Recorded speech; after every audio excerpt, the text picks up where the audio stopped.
Selamat pagi. Apa kabar pemirsa TVR Parlemen dimanapun Anda berada, berjumpa kembali dalam program TVR 09. Bersama saya Alfa Triki dan tentunya dengan rekan saya. Dan saya Elisa Purba. Pemirsa, dalam 30 menit ke depan kami akan sajikan kepada Anda sejumlah berita nasional, khususnya dari sudut pandang DPR RI sebagai referensi Anda untuk memahami dinamika politik, hukum, ekonomi, sosial, dan budaya di Indonesia. Dan pemirsa TVR Parlemen, inilah TVR 09 selengkapnya.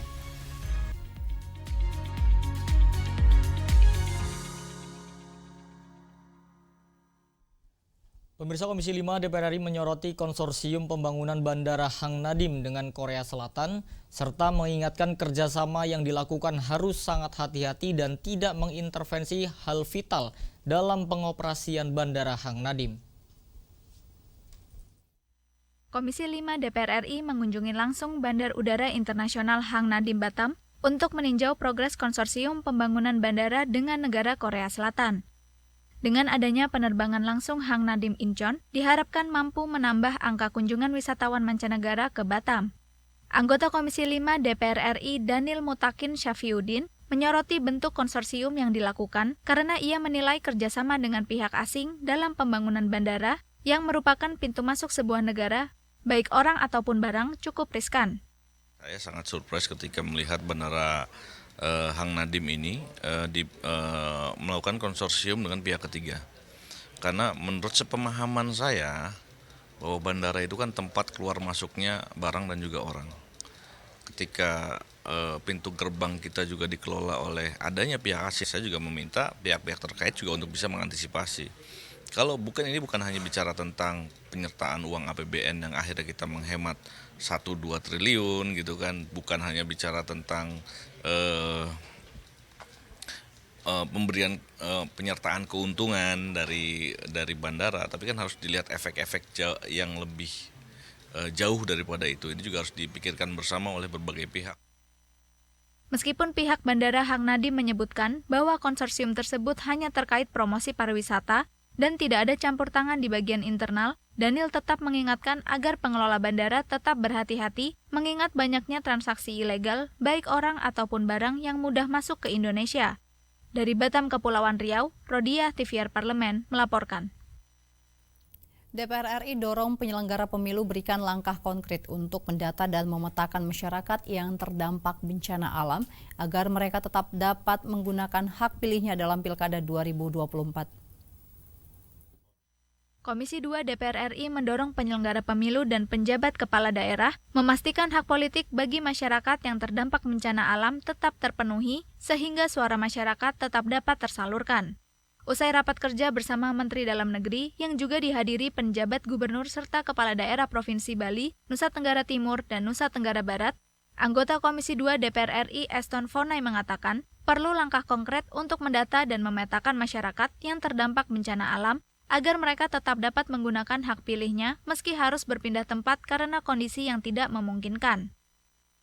Memang konfigurasi wilayah secara teritorial di NTT 1.720 desa kelurahan, wilayahnya jauh, kepulauan, terpencil, dan terisolir, sehingga membutuhkan kerja keras dan kerjasama yang harmonis. Inilah yang dihadapi selain petugas-petugas baik dari pemerintah, KPU, Bawaslu, sampai kepada petugas-petugas TNI, Polri, dan keamanan di TPS, juga kita masih membutuhkan selain partisipasi rakyat, juga suara gembala dari tokoh-tokoh agama. Dalam kesempatan yang sama, Eston juga menekankan PJ Gubernur, KPU, serta Bawaslu perlu memastikan pengawasan pendistribusian bantuan sosial kepada masyarakat agar tidak disalahgunakan atau diklaim oleh salah satu pasangan calon. Rifki Makdudi, TVR Parlemen, melaporkan. Pemirsa, Ketua Komisi 3 DPR RI Habibur Rahman menyayangkan peristiwa penembakan yang melibatkan 2 anggota kepolisian hingga mengakibatkan 1 orang meninggal dunia. Kami hadirkan informasinya usai jeda, tetaplah di TVR 09.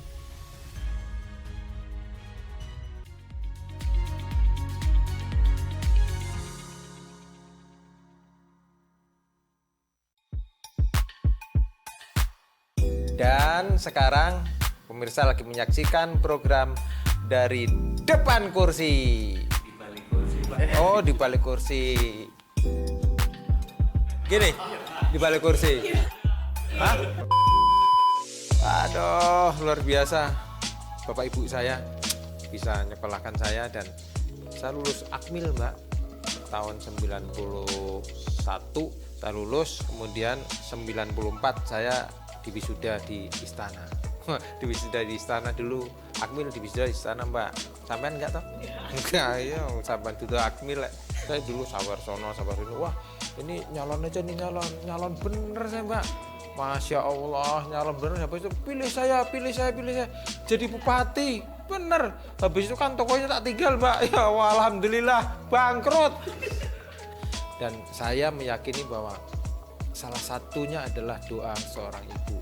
Jadi saya simpen nazar itu pasti saya mau melakukan apa yang gede itu biasanya saya simpen nazar. Kalau saya berhasil dalam misi ini, kalau saya berhasil dalam cita-cita ini, saya mau nazar ke ibu gitu. Bukan nazar apa-apa ke ibu, cuma nyuci kaki sama membasuh kaki kemudian sungkem cium kaki ibu. Udah. Oke, Bapak pilih bersepeda atau naik gunung? Naik gunung. Kenapa? Fresh. Selain itu? Oh, bisa lihat bawah. Oke, Bapak. Terakhir, turun ke dapil atau panggilan fraksi? Dapil dong, Mbak. Kenapa, Pak? Tapi kan panggilan fraksi juga... Ya sedikit lah panggilan fraksi, oke bos gitu. Habis itu ya ke dapil dong. Segera, hanya di TVR Parlemen.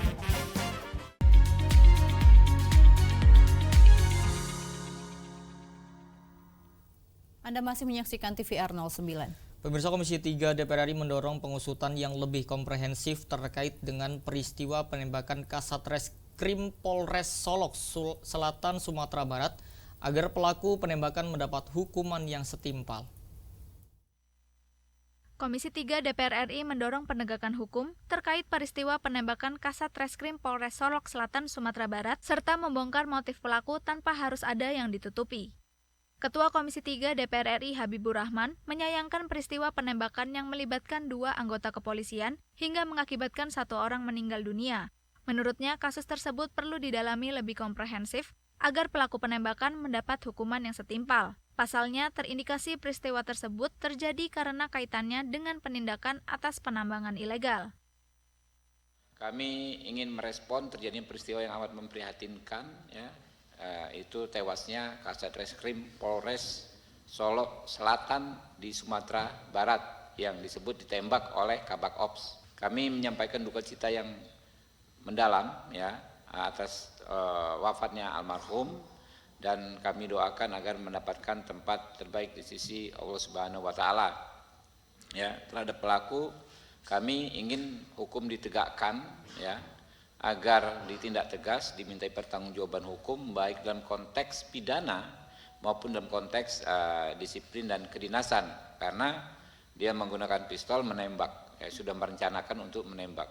Saya menduga itu pembunuhan berencana, tapi nanti penyidik silahkan memprosesnya. Habibur Rahman meyakini Kapolri Jenderal Listio Sigit Prabowo akan menindak tegas anggotanya yang terbukti bersalah, sehingga diharapkan kepercayaan masyarakat terhadap institusi kepolisian akan tetap terjaga. Rifki Makdudi, TVR Parlemen, melaporkan. Komisi 4 DPR RI mengupayakan kolaborasi peternak dan industri untuk meningkatkan kualitas serta kuantitas produksi susu dalam negeri agar cita-cita swasembada susu nasional dapat tercapai. Tingginya ketergantungan pada impor akibat rendahnya serapan susu dari peternak lokal mendorong Komisi 4 DPR RI mengupayakan kolaborasi lintas sektor guna meningkatkan produktivitas sekaligus menekan angka impor dalam jangka panjang. Wakil Ketua Komisi 4 DPR RI Ahmad Yohan menerangkan, sinergi antara pemerintah, industri pengolahan susu, dan peternak lokal merupakan langkah strategis untuk meningkatkan kualitas serta kuantitas produksi susu dalam negeri. Oleh karena itu, Ahmad Yohan berharap program CSR dari industri pengolahan susu dapat diarahkan untuk mendukung peningkatan kualitas produksi peternak sehingga menciptakan ekosistem yang saling menguntungkan bagi semua pihak. Komisi 4 datang hari ini bersama Kementerian Pertanian itu ingin memastikan bahwa kita punya kesempatan berkolaborasi, bekerja sama agar peternak melahirkan susu yang berkualitas dengan jumlah yang banyak, dan itu juga dalam rangka mensejahterakan para peternak juga. Ya. Yang kedua, ya industri pengolahan susu ini juga makin maju, yang mudah-mudahan CSR-nya juga bisa berbalik lagi untuk mendukung upaya peningkatan produktivitas dan jangka panjang. Ini bermanfaat bagi upaya kita dalam swasembada pangan, juga upaya kita mendukung program Pak Prabowo untuk makanan yang bergizi. Ahmad Yohan optimis kolaborasi yang baik antara DPR RI, pemerintah pusat, industri pengolahan susu, dan peternak sapi perah lokal dapat mewujudkan cita-cita swasembada susu nasional. Dengan semangat nasionalisme, ia percaya potensi besar yang dimiliki Indonesia dapat dimaksimalkan. Dari Pasuruan, Jawa Timur, Tegar Aziz, TVR Parlemen, melaporkan. Menanggapi polemik tidak adanya unsur masyarakat sipil di daftar pimpinan terpilih pimpinan KPK periode 2024-2029, anggota Komisi 3 DPR RI Nasir Jamil mengatakan uji kelayakan dan kepatutan pimpinan KPK hingga pengambilan keputusan telah melewati pertimbangan dan proses seleksi yang ketat oleh para pimpinan dan anggota di Komisi 3. Komisi 3 DPR RI menegaskan proses pelaksanaan uji kelayakan dan kepatutan pimpinan KPK yang digelar beberapa waktu lalu di Senayan telah dijalankan sesuai dengan aturan yang berlaku. Dari proses tersebut diharapkan pimpinan KPK terpilih dapat konsisten dalam penindakan kasus korupsi ke depannya. Menanggapi polemik tidak adanya unsur masyarakat sipil di daftar pimpinan terpilih pimpinan KPK periode 2024-2029, anggota Komisi 3 DPR RI Nasir Jamil mengatakan tidak ada aturan baku yang menyebutkan bahwa harus ada keterwakilan dari kelompok tertentu untuk menduduki posisi pimpinan KPK. Menurutnya, komposisi saat ini dengan adanya unsur polisi, jaksa, dan auditor dinilai cukup baik karena mereka sudah tidak asing dengan penegakan kasus korupsi. Prosedur fit and proper itu sudah kami jalankan dengan baik, ya. Ada tanya jawab dan pemilihan juga diserahkan kepada kelompok-kelompok fraksi yang ada di Komisi 3. Mari sama-sama kita jaga, kita kawal agar mereka bisa bersinergi antara Dewas dan KPK menegakkan penegakan hukum yang adil, ya, yang objektif, tanpa intervensi, dan menegakkan hukum secara independensi sehingga kemudian marwah dan martabat KPK itu bisa kita kembalikan lagi, indeks persepsi korupsi bisa naik, ya. Sebelumnya, Komisi 3 DPR RI telah menyetujui 5 calon pimpinan KPK periode 2024-2029. Dari kelima pimpinan terpilih, Setio Budianto menjadi Ketua KPK yang baru setelah mengantongi suara terbanyak dari hasil voting para anggota Komisi 3.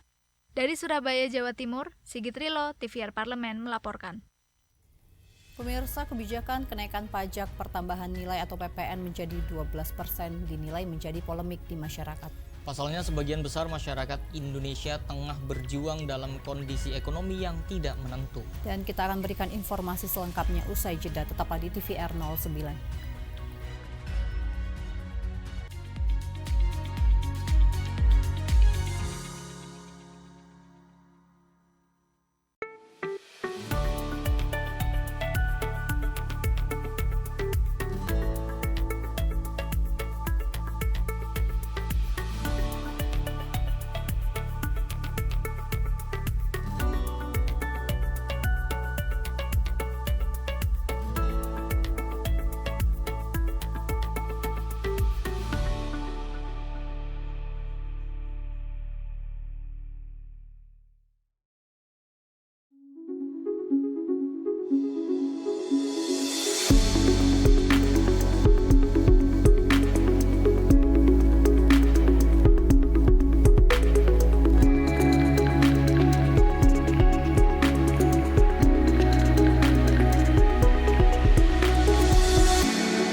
Anda kembali menyaksikan TVR 09. Pemirsa, kenaikan PPN sebesar 12% di tengah kondisi ekonomi Indonesia yang sedang tidak menentu dikhawatirkan berdampak pada daya beli masyarakat. Lebih jauh lagi, kenaikan PPN 12% juga dikhawatirkan dapat mendegradasi kalangan masyarakat menengah turun ke bawah. Bagaimana DPR RI menyikapi polemik kenaikan PPN 12% ini?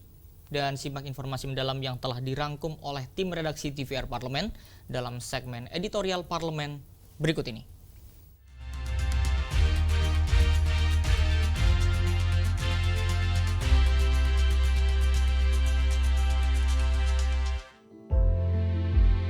Kebijakan kenaikan pajak pertambahan nilai atau PPN menjadi 12% semakin menjadi buah bibir di kalangan masyarakat.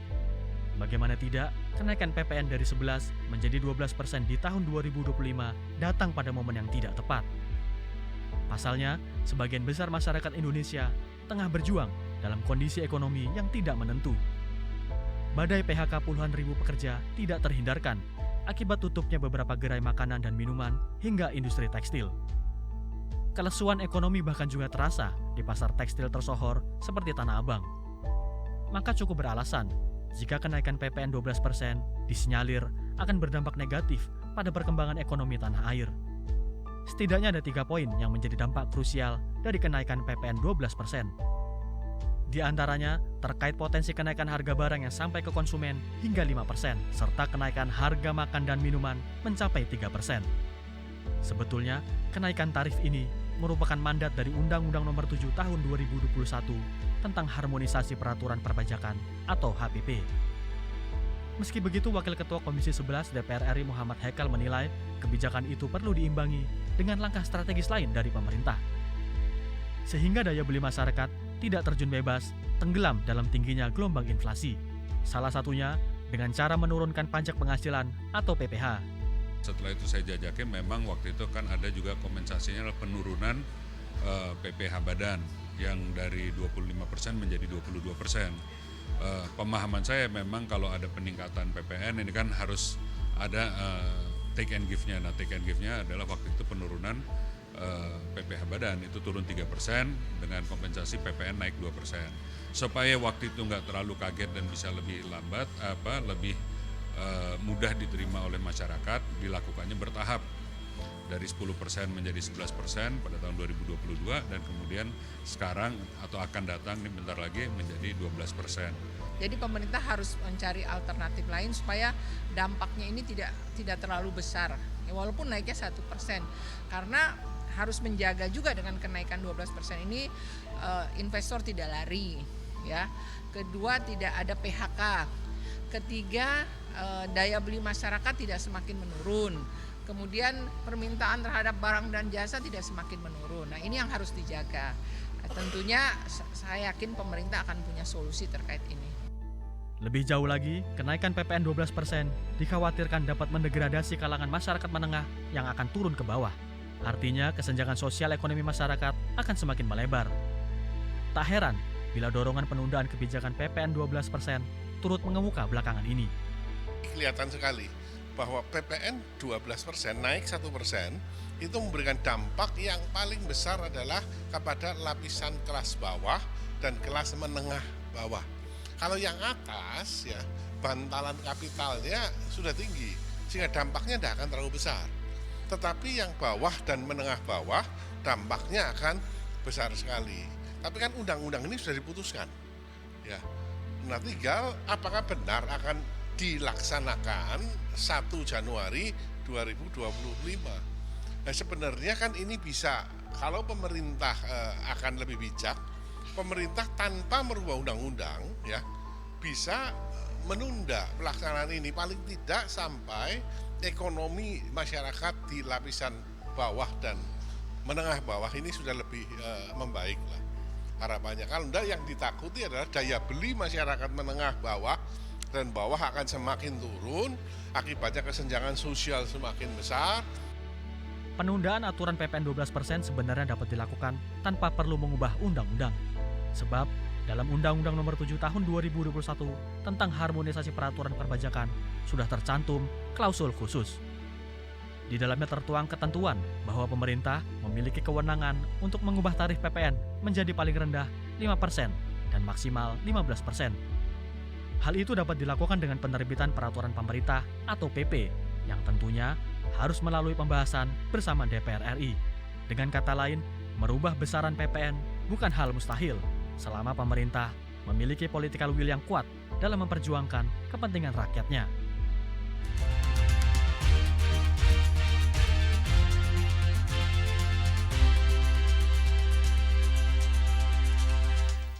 Selalu menjadi garda terdepan memperjuangkan kemerdekaan Palestina, BKSAP DPR RI adakan acara Solidarity Run for Palestine pada 22 November 2024 lalu.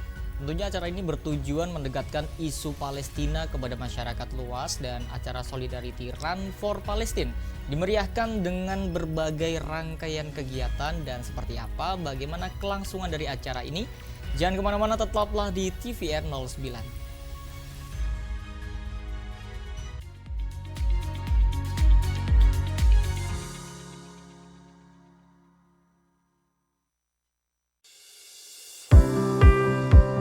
Mengenal tugas dan fungsi DPR RI. Dewan Perwakilan Rakyat atau DPR adalah lembaga negara yang mewakili aspirasi rakyat.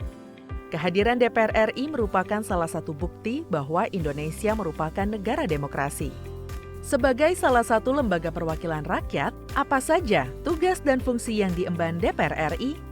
Berdasarkan pasal 20A ayat 1 Undang-Undang Dasar 1945, DPR memiliki 3 fungsi, yakni fungsi legislasi, anggaran, dan pengawasan. Tugas dan wewenang DPR berbeda untuk setiap fungsinya. Yang pertama, fungsi legislasi.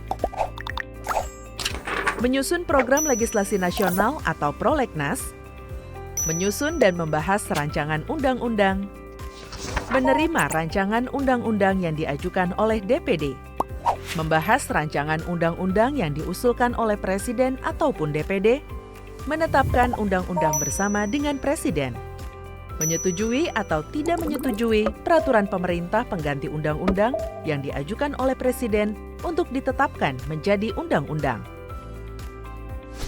Yang kedua, fungsi anggaran.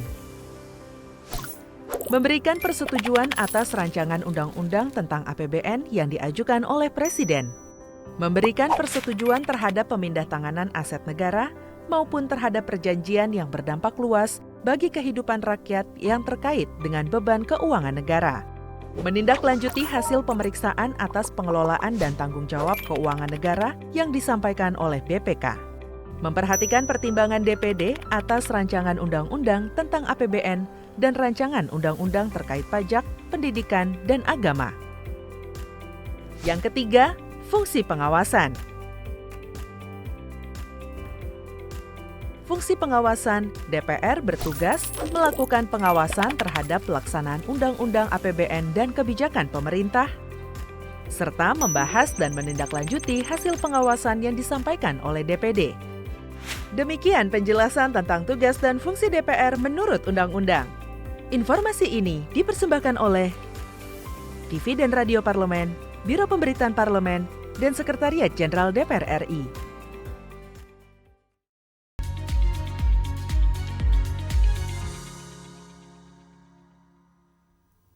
Terima kasih pemirsa, Anda masih bersama kami di TVR 09. Pemirsa, menjadi bagian dari rangkaian kegiatan Pekan Peduli Palestina, Run for Palestina dilengkapi dengan kegiatan lari yang bermanfaat dalam menjaga kesehatan dan kebugaran tubuh kita.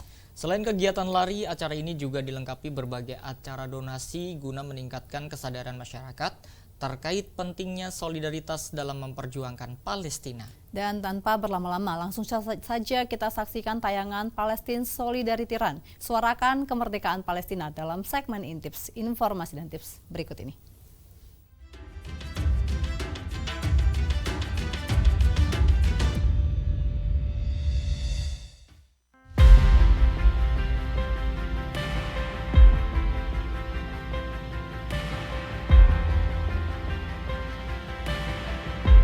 Lari merupakan olahraga yang paling mudah dan murah untuk dilakukan.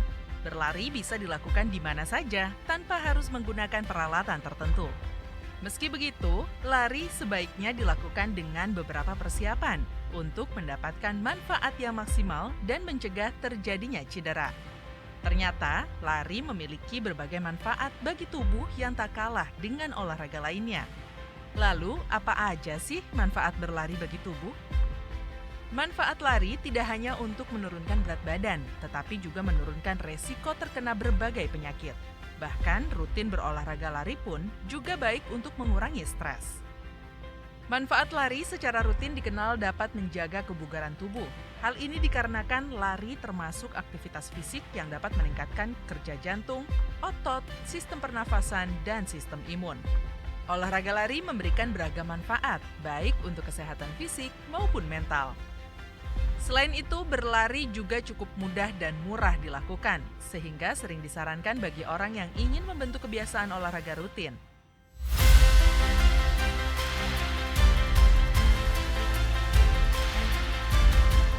Dengan turut menimbang manfaat lari bagi kesehatan tubuh, pada rangkaian kegiatan Bulan Solidaritas Palestina, Badan Kerjasama Antarparlemen DPR RI melangsungkan kegiatan bertajuk Lari Bersama Solidaritas Parlemen Indonesia untuk Palestina.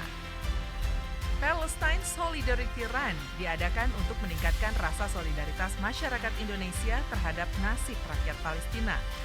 Pada kegiatan ini, peserta dapat memberikan donasi pakaian layak jual yang nantinya hasil penjualan tersebut sepenuhnya akan didonasikan untuk Palestina. Para peserta menggunakan syal dengan motif bendera Indonesia dan bendera Palestina. Acara yang dibuka oleh Ketua BKSAP DPR RI, Mardani Alisera ini, memperoleh antusiasme dari para peserta Palestine Solidarity Run. Sebelum kegiatan dimulai, tak lupa para peserta berdoa memohon keselamatan bagi para saudara-saudara di Palestina. Berharap agar kemerdekaan Palestina dapat segera terwujud. Tak lupa pula melakukan pemanasan lewat senam bersama agar tidak menimbulkan cedera. Flag of Palestine Solidarity Run dilakukan oleh Ketua BKSAP DPR RI Mardani Alisera. Sebelum flag off dilakukan, teriakan Free Free Palestine mengudara dari para peserta. Bahkan di sepanjang berlari pun, beberapa peserta meneriakan hal yang sama. Sepanjang lintasan berlari, ada beberapa panitia yang membawa spanduk-spanduk berisikan pesan-pesan solidaritas sembari menyemangati para peserta. Peserta yang berhasil mengelilingi lintasan sebanyak 2 putaran akan memperoleh medali. Terdapat pula berbagai bazar makanan dalam kegiatan ini dengan aneka hidangan seperti bubur ayam, mie ayam, kebab, jus sari buah, dan sebagainya. Para peserta yang telah menyelesaikan larinya dapat langsung menikmati makanan yang telah tersedia. Para peserta dapat pula menuliskan pesan-pesan solidaritas untuk rakyat Palestina menggunakan sticky notes. Semoga suara kita yang mendukung kemerdekaan rakyat Palestina membuahkan hasil yang bermakna bagi perdamaian dan keadilan bagi rakyat Palestina ya pemirsa.